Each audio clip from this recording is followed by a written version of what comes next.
রাস্তাঘাট মানে যাওয়া আসায় প্রচুর কষ্ট আর কি, মানে এদিক থেকে কষাইবাড়ি থেকে কাজ করা পর্যন্ত পুরোটা এরকম কাটা কাদায়, মানে বৃষ্টি হলে দেখেন অবস্থা, কাদায় কাদায় কী অবস্থা হয়েছে, ঝামেলা প্রচুর আর কি। যাওয়া আসা অনেক কষ্ট হয় সবারই।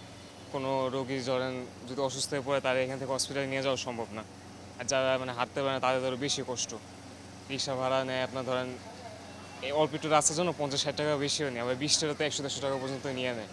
এরকম মানে অনেক ঝামেলার ভিতরে আছি আমরা। এইদিকে বিশাল এলাকা, যে এলাকা অনেক বাড়িঘর, অনেক ভাড়াটিয়া, অনেক মানুষজন।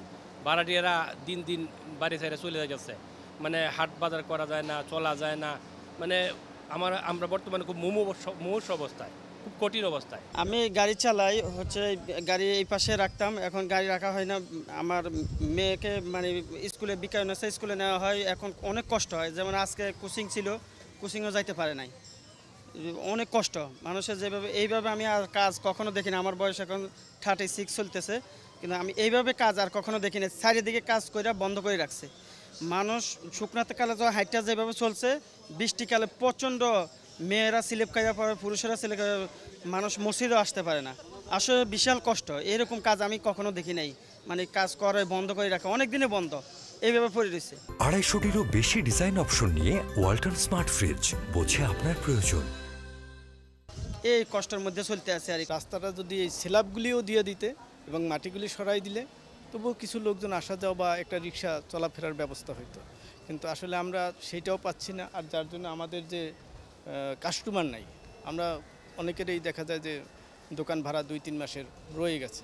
তো এরকম হইলে তো আমাদের ব্যবসার কী অবস্থা হবে এটা তো বুঝতেই পারছেন। তো আমরা চাচ্ছি যদি এই দোকান ম্যানহোলগুলি ঢাইকা দিলেও মাটিগুলি সরাই দিলে কিছু রিক্সা বা কিছু চলাফেরা করলে, লোকজন এদিক দিয়ে একটু যাতায়াত করলে আমাদের ব্যবসা বাণিজ্য একটু ভালো হতো। আমরা চাচ্ছি যে এগুলি দ্রুত কভার করে দিয়া আমাদেরকে একটু বাজারটা, ব্যবসা বাণিজ্য একটু করতে পারি। এরকম যারা এই কাজ করতেছে তারা যেন দ্রুত এটা করে, স্ল্যাবগুলি ঢালাই দিয়া আমাদের একটু চলার মতো, রিক্সা চলার মতো ব্যবস্থা করে দেয়। ভাড়াটিয়া পাচ্ছে না, কেউ থাকতেছে না।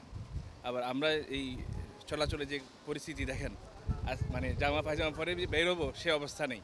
রাস্তার এই পরিস্থিতির কারণে লুঙ্গি পরে বেরিয়েছি, গেঞ্জি পরে লুঙ্গি পরে বেরিয়েছি।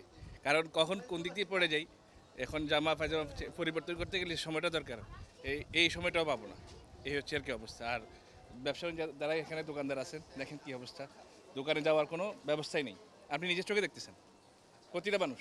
আপনি এখানে আসার পরে উৎসজনকতার অবস্থা দেখতেছেন, কারণ পরিস্থিতি এতটা নাজুক। আপনাদেরকে দেখার পরে কে কি বলবে, মানে দুর্ভোগের শেষ নেই। আমাদের রাস্তার কাজটা মেনলি ধরেছিল সিটি কর্পোরেশন, তারপর আপনার কোটবাড়ি থেকে শুরু হয়েছিল রাস্তার কাজটা কাঁচা বাজার পর্যন্ত। এই সাথে আরও অনেকগুলো শাখা প্রশাখা রাস্তা ভেঙেছে, একেবারে সব একসাথে ভেঙেছে। মানুষের চলাচলের কোনো মানে সুযোগ সুবিধা নেই, সবাই দুর্ভোগের মধ্যে আছে একটা। এই দুর্ভোগ থেকে এলাকাবাসী রেহাই চায়, মুক্তি চায়। শুধু আমি না, আমার মতো অনেক ভুক্তভোগী আছে। আপনি যদি এই রোড থেকে যান, দক্ষিণখান পর্যন্ত যান, ডানে বামে দেখবেন শুধু টুলেট। কেন? আমাদের এই যে দোকানের ভাড়া দিতে পারতেছি না, এই রাস্তার জন্য মানুষ চলাচল করতে পারতেছে না। এই দক্ষিণখান এলাকাটা হচ্ছে এত মানুষ আগে চলাফেরা করতো, মানে আগে হাঁটাই যেত না গাড়ি ঘোড়ার জন্য, আর এখন মনে করেন যে কোনো মানুষই নাই। আমরা যে ব্যবসা করবো কাদের কাছ থেকে? যারা যদি ক্রেতা না থাকে তাহলে আমরা বিজনেস কীভাবে করবো? অহরহর দোকান আপনার টুলেট ভাড়া হবে। এক একটা দোকান আগে অ্যাডভান্স ছিল 2 লাখ, এখন 50,000 টাকা দিয়ে কেউ নিচ্ছে না।